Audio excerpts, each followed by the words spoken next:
Kara menanam endive. Sekarang endive memang terkenal karena rasanya yang pahit dan sampai batas tertentu itu benar. Namun sayuran ini sangat baik untuk kesehatan Anda. Saya sendiri suka memakannya dengan saus yang agak manis. Dan endive sangat luar biasa di musim gugur. Bagi saya, inilah keunggulan terbesarnya. Endive tumbuh sangat baik mulai dari akhir musim panas hingga musim gugur, bahkan sampai November, dan bisa bertahan hingga Desember di luar ruangan tanpa perlindungan jika cuacanya cukup hangat. Kami juga menanamnya di tempat terlindung selama musim dingin.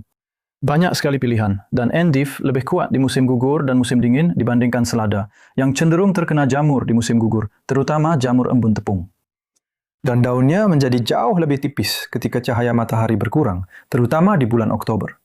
Dan entah bagaimana, endive ini tetap tumbuh terus. Jadi kami menanamnya cukup terlambat, dan ada beberapa yang saya tanam. Jadi dengan menaburkan benih secara tipis di atas nampan adalah salah satu pilihan. Dan tambahkan sedikit kompos di atasnya, tapi jangan berlebihan. Benih hanya diberi kompos setebal bijinya saja, yang hampir tidak ada. Cukup jaga agar tetap lembab. Namun, ini adalah musim panas saat Anda menanam endive. Jadi dalam kasus ini adalah bulan Agustus. Dan yang saya lakukan di sini adalah saya akan menyimpan baki itu di bawah meja. Jadi baki itu tidak terkena sinar matahari selama mungkin 5 hari pertama. Lalu Anda akan melihat tanaman mulai tumbuh dan Anda bisa meletakkannya di atas agar mendapat cahaya penuh. Dan ini ditanam 9 hari yang lalu. Ini disemai tepat seminggu yang lalu untuk memberi Anda gambaran seberapa kuat mereka tumbuh. Dan yang ini adalah Deva, yang merupakan jenis endive scarole. Jadi Anda punya 2 jenis. Scarole adalah daun lebar, nanti kita akan lihat, tumbuh di bedengan. Dan Frizzy adalah daun bergerigi, yang memiliki daun-daun indah dan cantik, yang sebenarnya lebih pahit. Jenis scarole, khususnya Escario grunel dan Deva, 2 varietas, menurut saya jauh lebih manis daripada endive biasa. Jadi itu sangat mengurangi potensi rasa pahitnya. Dan proses pemindahan bibitnya sama persis seperti pada selada atau tanaman lainnya.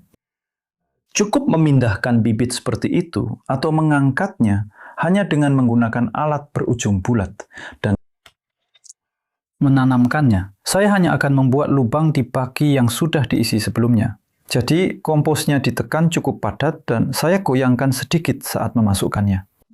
Kamu bisa lihat ada banyak akar di sini. Sebenarnya ini tidak mudah, karena saya sudah membiarkannya terlalu lama. Ini akan lebih baik jika dipindahkan 3 hari yang lalu, bahkan saat usianya 4 hari. Dan itulah yang terjadi di sini. Karena ini dari penanaman yang sama. Ini sudah dipindahkan, dan kamu bisa lihat mereka tampak kuat. Dan keuntungan dari memindahkan bibit adalah kamu mendapatkan 1 baki penuh. Jadi kamu bisa punya baki seperti ini, buat lubang-lubang kecil, masukkan benih, biasanya 2 benih, lalu sisakan yang paling kuat. Sedikit kekurangannya adalah kamu mungkin tidak mendapatkan hasil yang merata, dan mungkin tidak semua baki akan terisi penuh.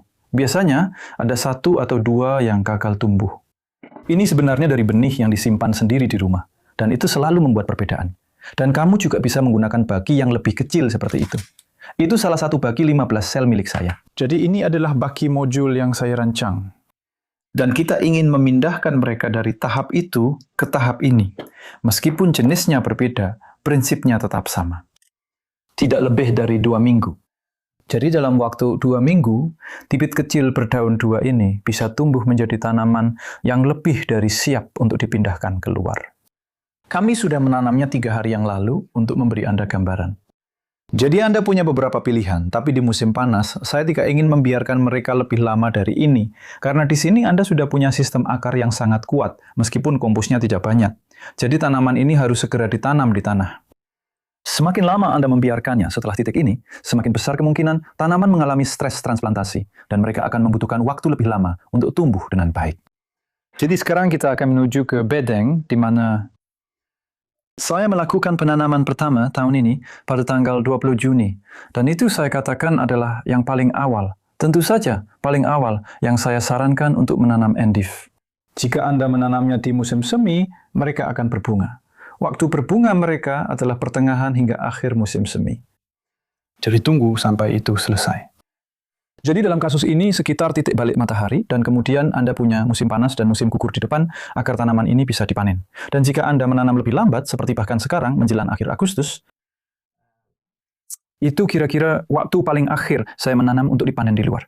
Mereka tidak akan tumbuh terlalu besar, tapi mereka akan luar biasa pada akhir Oktober dan November, saat mereka benar-benar sangat berharga.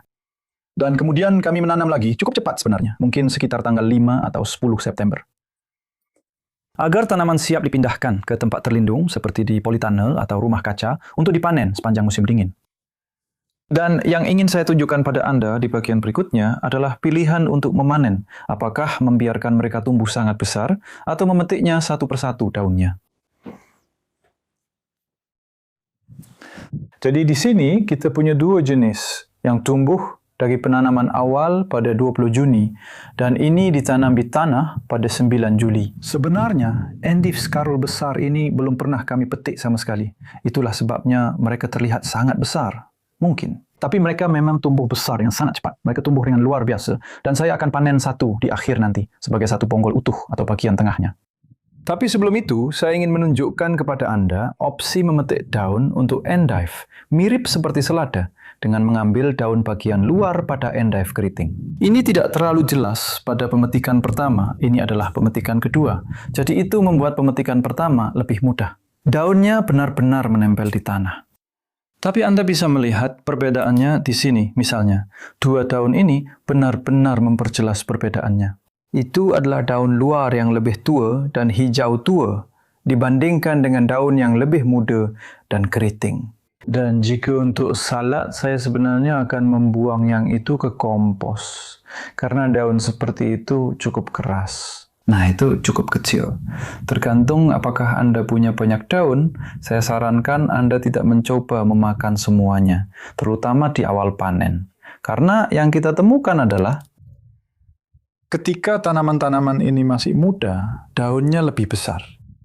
Dan seiring mereka bertambah tua, dan kita memasuki musim gugur dengan hari-hari yang lebih pendek juga, daunnya menjadi lebih banyak, dan mereka menjadi lebih lembut, sedikit lebih keriting. Mereka tumbuh lebih seperti ini, dan ini juga merupakan indikasi seberapa banyak yang bisa kamu petik. Kamu bahkan bisa memetik yang itu.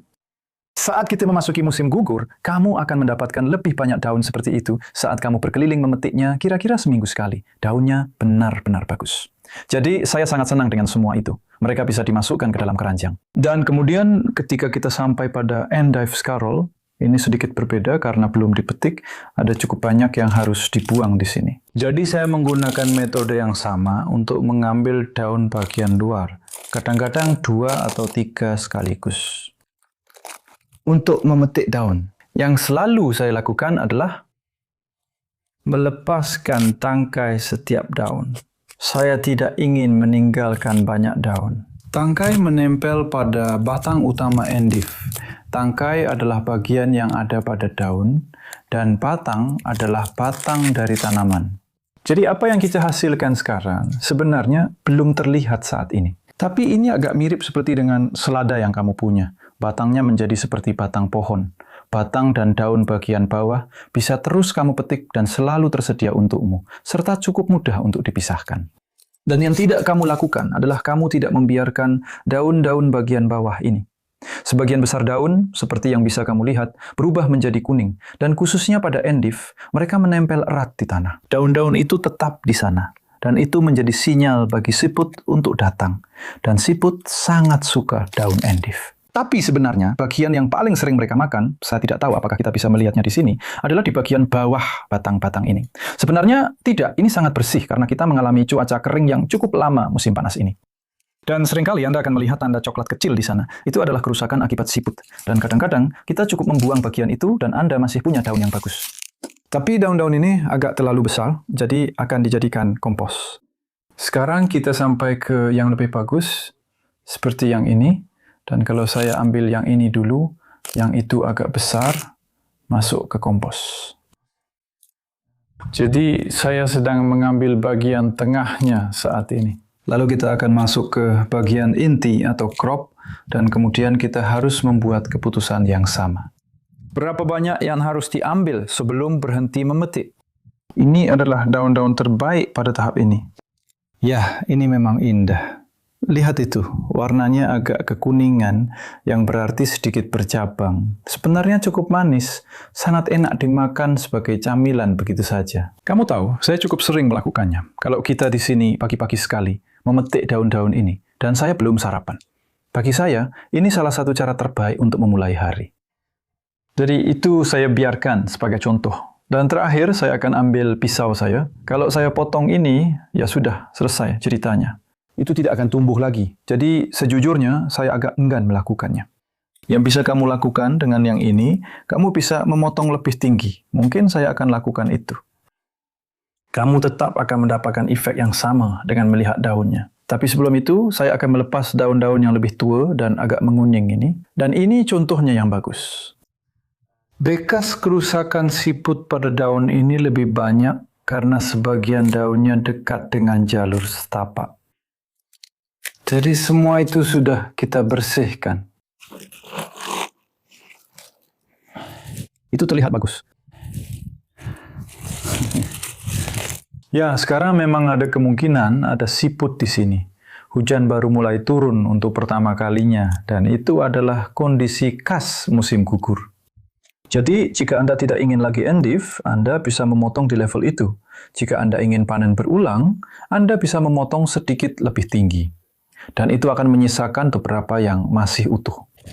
Daun inti tepat di tengah, dan mereka bisa tumbuh kembali. Jadi endive ini, jika diperlakukan seperti ini, akan tumbuh kembali. Dari saat pemotongan yang menentukan, seperti itulah hasilnya. Dan yang bisa Anda lihat di bagian bawah sana tempat saya memotong adalah daun-daun kecil kuning yang indah di bagian inti di tengah. Jadi merekalah yang bisa tumbuh kembali. Dan kemudian saya akan menunjukkan kepada Anda apa yang kita punya di sini. Ini adalah yang paling indah. Endive, satu daun untuk kompos ini. Ya, lihat itu. Jadi ini adalah cara yang bagus untuk menutup video ini, bahwa dengan endive, kamu bisa mendapatkan efek seperti ini. Dan saya sudah melakukan ini beberapa kali di masa lalu, dan mendapatkan crop atau bagian tengah yang indah seperti ini. Dan kemudian kembali seminggu kemudian, dan semuanya mulai berubah menjadi coklat di pinggirannya, atau membusuk di bagian tengah. Dan itu bisa disebabkan oleh kurangnya air. Jika Anda mengalami bulan September yang kering, Oktober, terutama September, Anda bisa kehilangannya. Jadi itulah keuntungan dari melakukan pemetikan daun.